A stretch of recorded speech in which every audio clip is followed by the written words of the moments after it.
Assalamualaikum warahmatullahi wabarakatuh.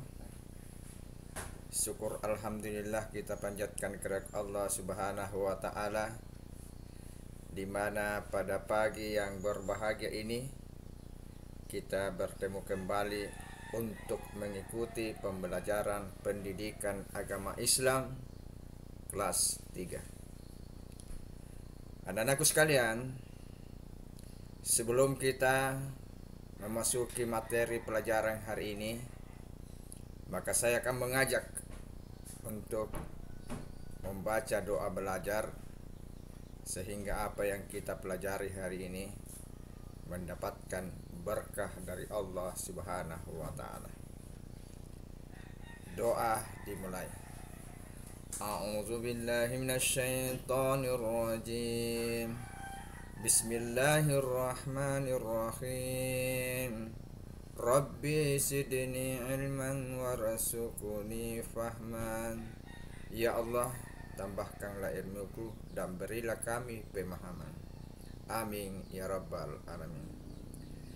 Sebelum kita mulai pelajaran, maka mari kita menghafal dulu surah Al-Fatihah.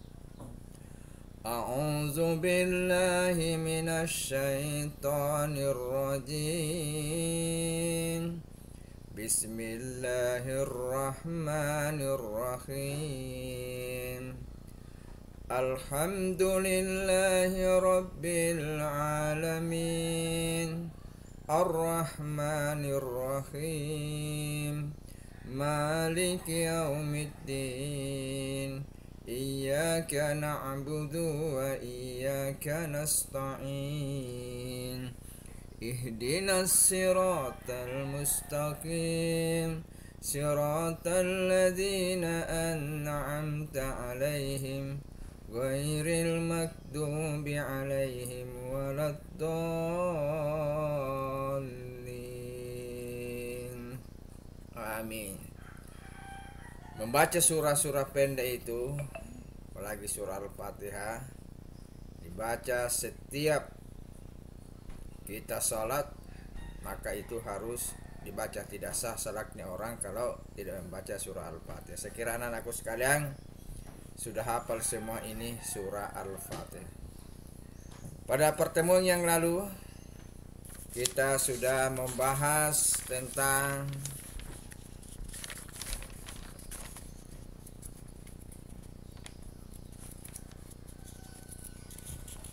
Nabi Muhammad, sikap percaya diri Nabi Muhammad sallallahu alaihi wasallam. Pada bagian A, pada kesempatan ini kita akan membahas pada halaman 6 sikap mandiri Nabi Muhammad sallallahu alaihi wasallam. Jadi Nabi sallallahu alaihi wasallam itu diutus ke dunia ini adalah sebagai rahmatan lil alamin, menyampaikan misi ajaran tauhid yang disebut dengan agama Islam. Inilah yang dibawa oleh baginda Rasulullah sallallahu alaihi wasallam. Nabi Muhammad dalam menyampaikan syiar Islam ini banyak tantangan. Apa tantangan beliau? Yang pertama, tantangan yang terberat adalah dari pamannya Abu Lahab. Abu Lahab ini bersaudara dengan bapaknya Nabi Muhammad, Abdullah. Jadi saudaranya bapaknya Nabi Muhammad itu adalah Abu Lahab. Padahal sebelum lahir Nabi Muhammad, Abu Lahab ini sangat cinta kepada baginda Rasulullah sallallahu alaihi wasallam. Setelah baginda Rasulullah Muhammad ingin menyampaikan syiar Islam, maka Abu Lahab ini yang paling marah, karena dia mengatakan kita ini sudah mempunyai ajaran leluhur nenek kita, tidak boleh ditinggalkan. Sikap mandiri Nabi Muhammad SAW. Nabi Muhammad sejak kecil hidup mandiri. Kenapa dia hidup mandiri? Karena semenjak dia kecil, sekitar umur 6 tahun, dia sudah ditinggal oleh bapaknya. Masih dalam kandungan, sudah ditinggal oleh bapaknya. Coba bayangkan, sudah yatim. Maka dia harus berperilaku mandiri. Maka pada saat itu diambillah pamannya untuk dirawat, dipelihara. Tidak lama kemudian meninggal lagi ibunya. Setelah meninggal ibunya, maka disitulah sikap percaya dirinya. Apa yang dilakukan oleh baginda Nabi pada saat itu di saat sudah tidak ada orang tuanya? Yang dilakukan adalah mengembala kambing. Ternyata seluruh nabi itu yang hadir di muka bumi ini, 25 nabi dan rasul, semuanya pernah mengembala kambing. Kenapa kambing digembala? Karena kambing itu sangat keras, susah diatur. Sebagai seorang pemimpin, pelihara dulu kambing kalau mau jadi pemimpin. Nabi Muhammad sejak kecil hidup mandiri. Beliau nabi yang patuh kepada Allah, pekerja keras, jujur, disiplin, sabar, pemaaf, dan tidak pendendam. Beliau juga selalu sopan dan ramah. Jadi nabi ini jujur. Makanya nabi digelar itu sejak kecil Al-Amin, terpercaya, tidak pernah bohong. Tidak pernah bohong kepada bapaknya, tidak pernah bohong kepada ibunya, kepada tantenya, kepada temannya. Disiplin dia belajar, disiplin dia beribadah, sabar. Yang namanya sabar itu kalau disuruh sesuatu langsung dia melaksanakan, yang penting kebaikan. Dan dia pemaaf. Kalau dia berbuat kesalahan, langsung nabi ini mengucapkan saya mohon maaf. Itulah identitas nabi, jujur, disiplin, sabar, pemaaf, dan tidak pendendam. Karena ada orang pendendam. Kalau misalnya diambil barangnya dan suatu saat nanti kalau saya ketemu saya akan balas. Tidak boleh seperti itu. Tidak boleh kita pendendam, pendemki. Kenapa? Karena itu sifat yang dimiliki oleh setan. Jadi kalau ada anak-anakku sekalian sifat pendendam, berarti sifatnya setan yang kita miliki itu, atau pendengki dan sebagainya. Beliau juga selalu sopan dan ramah.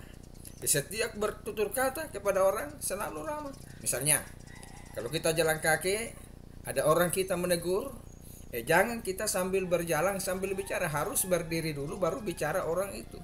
Itu namanya sopan dalam berbicara. Tidak boleh terlalu tinggi suara kita ketimpan dengan orang yang diajak bicara, apalagi oleh lebih tua. Misalnya diajak bicara dengan bapaknya atau ibunya, lebih tinggi suaranya anaknya, tidak boleh. Harus lebih rendah suaranya anak ketimpan dengan orang tua atau nenek atau kakak. Yang kedua ramah. Nabi Muhammad ini ramah, ramah sekali, senyum, dia suka membantu, penyayang dan sayang kepada keluarganya.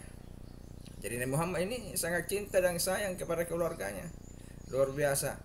Kepada semua orang Nabi Muhammad tidak pernah ikut pamannya Abu Talib berdagang di negeri Sam. Jadi Nabi ini adalah seorang pedagang. Dia pernah ikut sama pamannya Abu Talib dan ke negeri Sam. Tidak naik mobil ini berdagang, dia jalan kaki. Inilah sifat mandiri yang dilakukan oleh Nabi Muhammad.